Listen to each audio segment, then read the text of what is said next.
The yellow beast crushes all the men like meerbugs in the battle against an ancient dragon. Two men riding horses show up at that crucial moment. Davian, who is dressed as a knight, immediately starts a bloody battle with the dragon. He tries to chain the beast instead of attacking it directly, but it quickly runs underground, so Davian makes the decision to go looking for it by himself. Although the beast attacks him underground, but he was able to defend himself and use his armor-hunting crystal to take the dragon out. After the dragon is killed, the group comes across a dragon nest while collecting their loot. For their surprise, the nest is full of dragon corpses that have been killed somehow. When they come across terrifyingly big hole, Bram explains that it was dug by the worms, which are powerful, sage, and ancient dragons. Davian adds that they should hope it doesn't wake up. Later, the captain insists attacking it, but Davian forbid it. To assuage the residents' fears, Davian and Bram lead a parade around the town carrying the head of the dead dragon. Later that day, Davian goes out to celebrate that he is alive with his friend. Davian meets Morana by the bar while in a pub celebrating. He falls in love with her right away. Even though the beer she gets served was not that good, she is still charged a high price for it. When Davian offers to pay for her, but the proprietor tells him not to because he is the dragon knight who killed a dragon. The hunt captain suddenly interjects and makes fun of Davian for evading the Eldrum. Even 20 expert knights cannot defeat such a beast, Davian reiterates, and by the time he turns around to talk to her, Morana has already moved on to finish her business. The information broker she meets with provides her with hints on where to look for the lotuses she's looking for. As their negotiation comes to an end, a drunk interrupts them and attacks the broker because he believes the broker was hitting on the women. His hood suddenly comes off, revealing that the man is actually an elf. Because elves are despised by humans, this discovery infuriates everyone.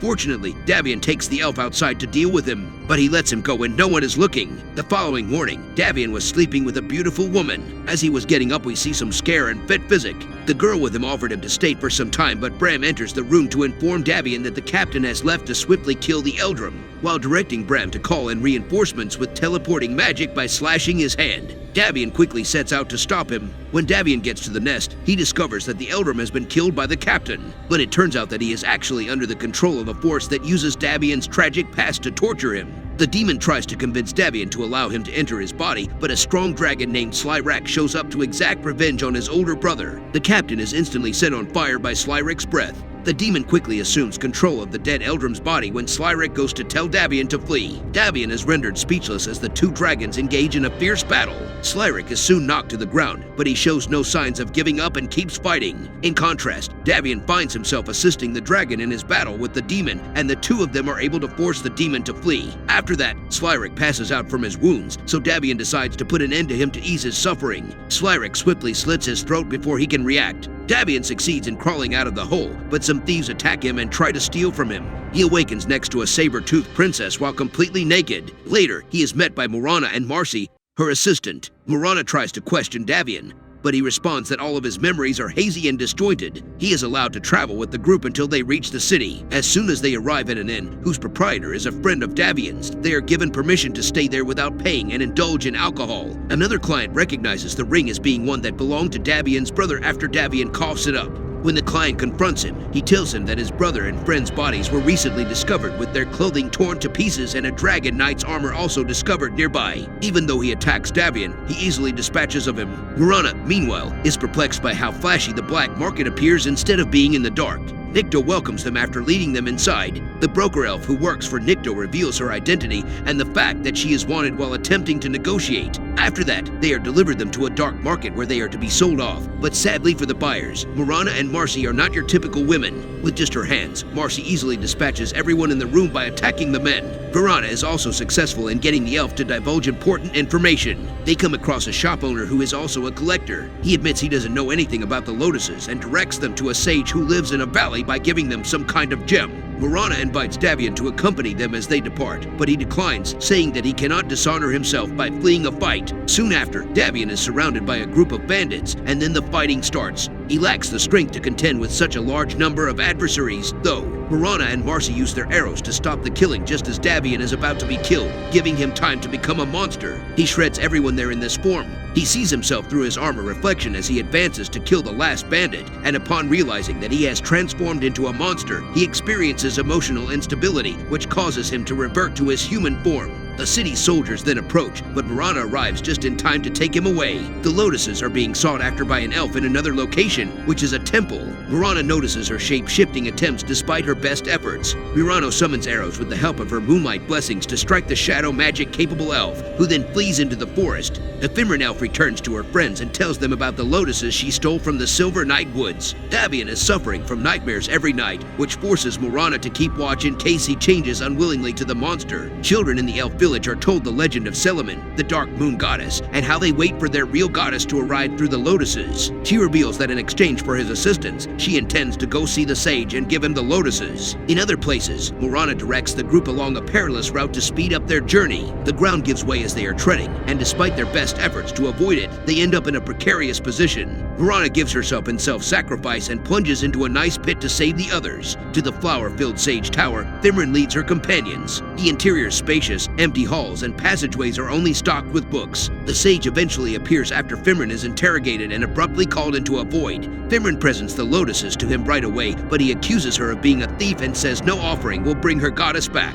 She is then teleported back with her friends in the woods when he throws a coin. Morana, meanwhile, discovers herself in a zombie-infested cave. When she feels threatened, she starts pleading with her goddess for deliverance. She discovers a light and the cause of the madness in the depths of the cave full of zombies. In the meantime, the elves start their worship by making love to each other. Talk about group clapping. Morana starts to become consumed by the light in the stone calling for her, but a mysterious being suddenly appears and awakens her. As she became conscious, she starts being pursued by the zombies, immediately flees for her life. She keeps fighting outside while defending herself with an arrow. She soon loses the upper hand, though. Fortunately, Davian rescues her and makes good on his promise by bringing her to safety. A warrior suddenly ambushes Finran's group and demands the lotuses. She murders one of them despite them telling her it isn't with them. The others rush to get their weapons out of fear for their lives, but they too are killed. The sage steps in and removes Finran from the situation after the warrior uses her magic to trap her, and the following day, Davian brings his friends to a part of his residence, Dragon's Hold. When they are about to reach a certain point, the legendary Canton, another dragon knight, interrupts them by entering the scene carrying a dead dragon by himself. Davian starts to feel sorry for the dragon's corpse as Canton skins the beast. In response to Morana's question, he quickly leaves and admits that he felt like fighting Canton for brutality during dinner. Davian rejects Canton's preparation of the killed dragon's meat. Canton's suspicions increase despite Morana's efforts to defend him. He recounts to Morana a tale in which a group of dragon warriors united to kill a wormling. The dragon started unleashing havoc on the city before they could act. They went up to it right away. All 30 party members except for Ken were killed by its size and the power of its flames. Slyrack was the name of the dragon,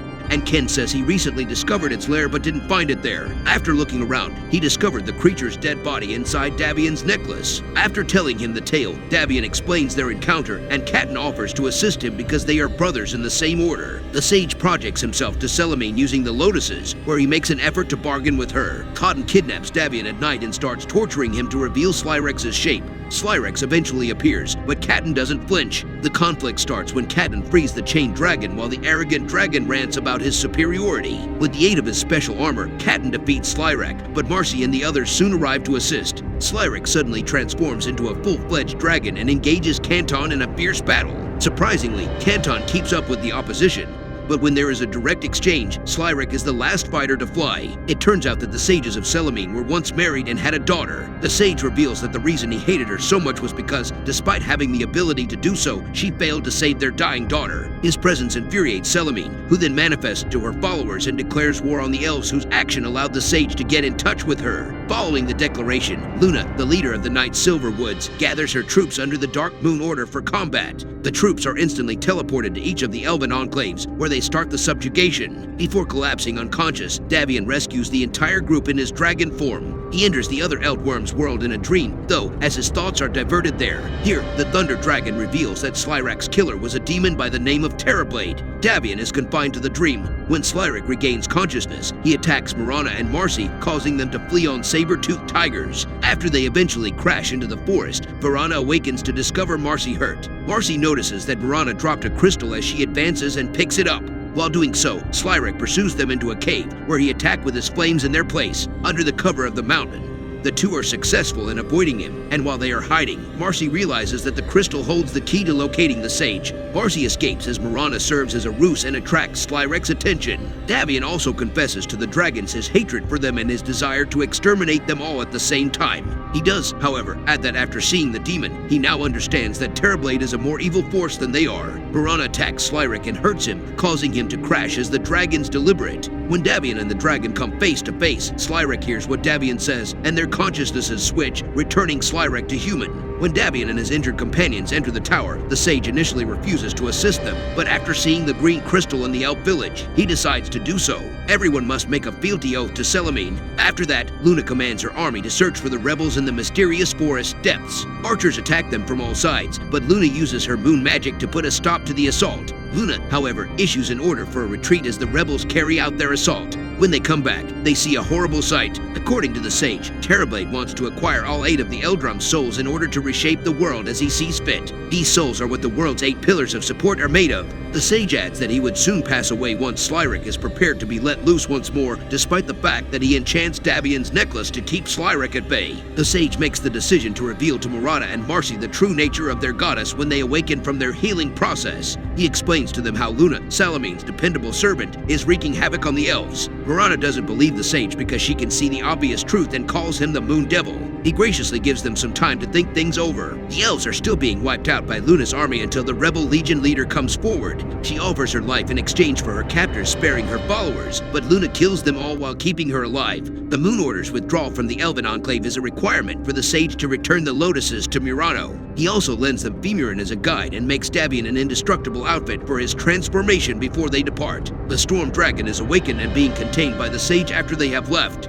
Femurin grows fond of Davian as they travel together, which worries Morana. They quickly hide themselves by the rock after coming across a group of air dragons. When Davian realizes they have entered their hunting territory, he starts to consider options for how to proceed. The sage recalls his time with his daughter, who was left behind by her goddess mother. He committed his life to healing her after she unexpectedly fell ill. While working with academics to understand her illness, he continued to live alone in the tower with his brilliant child. He is instructed to ask the child's mother for assistance as a last resort, but she declines to worship her. Selamine turned away from them, leaving the infant to perish somewhere else. In order to find Davian, Canton leads a team that includes Bram. The elven forest is filled with tons of corpses that have been strung up in the trees when Davian's group gets there. Davian and the others are encircled by the Moon Order as Femurin surveys her destroyed village. As soon as Morana introduces herself as the princess, the hostility ends. Morana is welcomed into Luna's tent when she arrives. She gives Luna the box and instructs her to open it. However, the box remains closed when Luna attempts to do so. Morana explains that the sage enchanted the box, causing it to stay closed up until the withdrawal agreement is fulfilled. The following day, Davian bids Morana farewell and gets ready to return to Selamine. Morana makes an offering of the lotuses and prays to Selamine at night. A magical enchantment that seals Selamine's moon magic explodes when it opens. Morana begs for peace as the elves launch their attack. However, Marcy defends her from the attacker. Due to the sage's interference, a new battle breaks out because the elves opt for violence. The sage gets in the way of Selamine's summoning by the priestess and transforms her into a vehicle for the demon Terrorblade. He quickly seizes control of the worshippers, but Selamine then descends from the sky to meet him with a powerful spell. Upon their return, Davian and Femurin discover more senseless killings. The rebel leader confronts Luna amid this commotion. The two engage in unrestrained combat without the aid of magic, but Femurin later attacks Luna with shadow magic. She unleashes a barrage of blows until she kills Luna, who had previously murdered her friends. Davian is surrounded by the soldiers when he tries to intervene, leaving him with no other option. He removes his necklace and changes into his dragon form before entering the forest. Terrorblade makes fun of Selamine by using her unfaithful followers and her deceased child. He continues by saying that the sage promised to give him the dragon souls if he killed her. Selamine pays dearly for being caught off guard by Terrorblade. Despite Davian's success in getting Morana apart, Canton's party quickly restrains him once they arrive. In the mood for battle, Slyrack begs to be set free, but this time Canton forcibly reverses Davian's transformation and instructs Bram to take him home with them. If you enjoy this video, don't forget to support our channel where we publish video like this every week. See you on the next one.